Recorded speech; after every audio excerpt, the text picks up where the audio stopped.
As a dentist, अब dental surgeon भी हैं, क्या क्या चीज़ें करनी चाहिए जिससे दांत की लाइफ बढ़ जाए, दांत आपके हाँ ठीक रहें और आप कोई सख्त चीज़ भी खा सकें? क्योंकि आजकल हम देखते हैं कि यूथ, मतलब 20-20 साल के लड़के हैं, 20-20 साल की लड़कियां, 18-18 साल की, लेकिन दांत सारे कैविटीज़ लगी हुई हैं।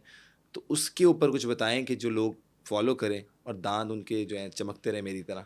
सबसे पहले तो ब्रश करें और सी ओरल हाइजीन जो है that plays a very important role in the health of your other organs, क्योंकि ठीक है। आपका जो फूड इनटेक है, आपकी जो एक हाइजीन है वो आपके मुंह से स्टार्ट होती है। ठीक है। आप जो खाएंगे उसी का असर आपके बाकी ऑर्गन्स पे भी आएगा। तो हम्म। जब आपका मुंह हेल्दी नहीं है तो how can you take guarantee कि आपके बाकी ऑर्गन्स जो है वो हेल्दी हैं, बिल्कुल। क्योंकि बैक्टीरिया का पहला स्कूल आपका मुंह है। हम्म। आपके मुंह से ही बैक्टीरिया ने इकट्ठा होना है और आपके बाकी ऑर्गन्स में स्प्रेड होना है। ठीक है। सो ओरल हाइजीन की मेंटेनेंस के लिए एक तो दिन में 2 दफ़ा ब्रश करें, ठीक है। और ब्रश करने के लिए भी प्लीज़ मेक श्योर कि 2 मिनट तक आप प्रॉपर ब्रशिंग कर रहे जी, हैं। 2 मिनट तक जी जो प्रॉपर हाँ, ब्रशिंग सी है। 60 सेकेंड्स ईच बिल्कुल। क्वाड्रेंट, ठीक है। अपर 60, लोअर 60, ब्रश करने का हाँ तरीकेकार जी, टोटल। अभी जरा दोबारा से लोगों को बता दें जी, ब्रश करने का भी तरीकेकार होता है। हाँ बिल्कुल, आप लोग शुरू हो जाते हैं हर जगह से, रगड़ना नहीं तो है ऐसे जोर नहीं जोर से करना, उससे ब्रश को। पॉलिश आपकी दांतों की भी आपकी खराब जो होती है। इनेमल की लेयर है ना, जब आप जोर जोर से ब्रश को रगड़ते हैं, हाँ जी। आपके दांतों की जो लेयर है इनेमल,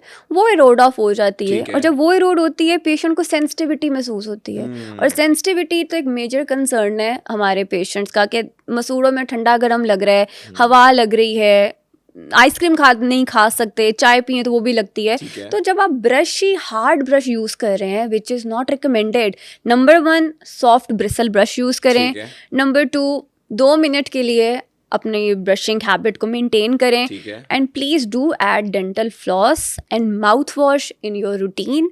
इसके डेली रूटीन अलावा में। हाँ, डेली रूटीन में। इसके अलावा हर 6 महीने बाद अपने डेंटिस्ट से एक रेगुलर स्केलिंग एंड पॉलिशिंग करवाएं। अच्छा, ये भी एक आपने बात की स्केलिंग एंड पॉलिशिंग की।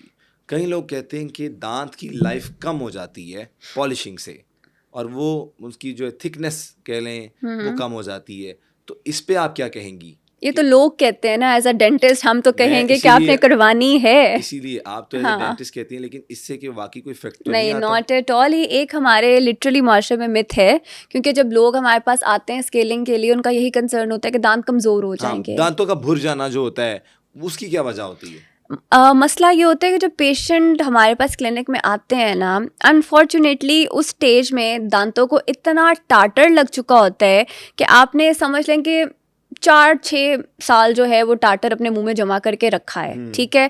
अब आपको आदत पड़ गई है उस टाटर की। आप जब जुबान लगा रहे हैं अपने लोअर टीथ पे, आपको टाटर फील हो रहा है, ठीक है। आप उसको हैबिट को अडाप्ट कर चुके हैं।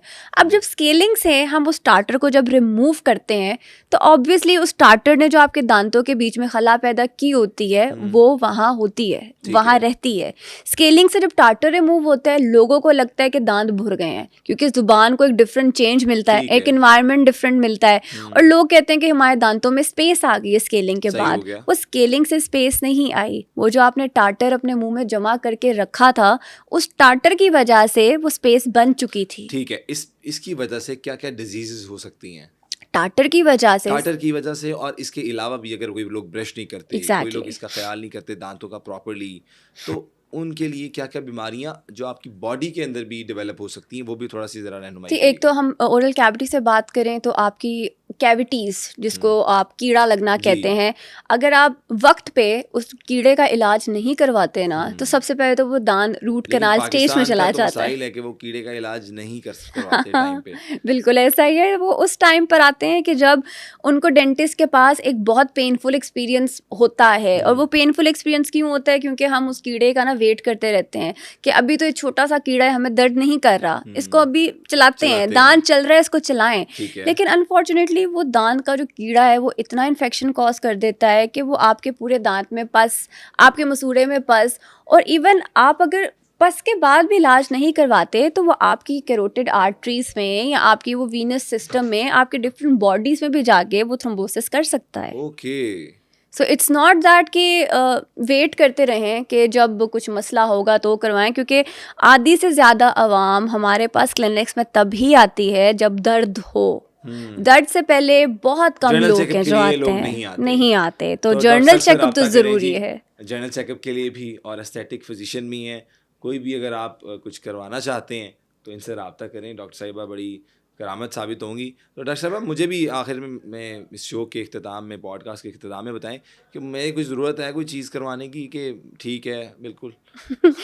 जनरल चेकअप स्केलिंग तो आपको हर 6 महीने बाद करवानी चाहिए। ये भी देखें, ये पेशेंट बना लिए इन्होंने मुझे भी ना फ़ौरन कि आपको भी चेक करवाना चाहिए। सी ओरल हाइजीन, ओरल हेल्थ तो बहुत इंपॉर्टेंट ठीक है, है। इसके अलावा डॉक्टर साहिबा कोई मुझे छाइयों के लिए कुछ छाइयाँ तो आई ऐसे फीलर्स आप मुझे ज़रा देख के बताएं कि नज़र आ रहे हैं हाइड्रा फेशियल करवा लिया करें वंस अ तो कोई मंथ। पीआर भेजें डॉक्टर साहिबा।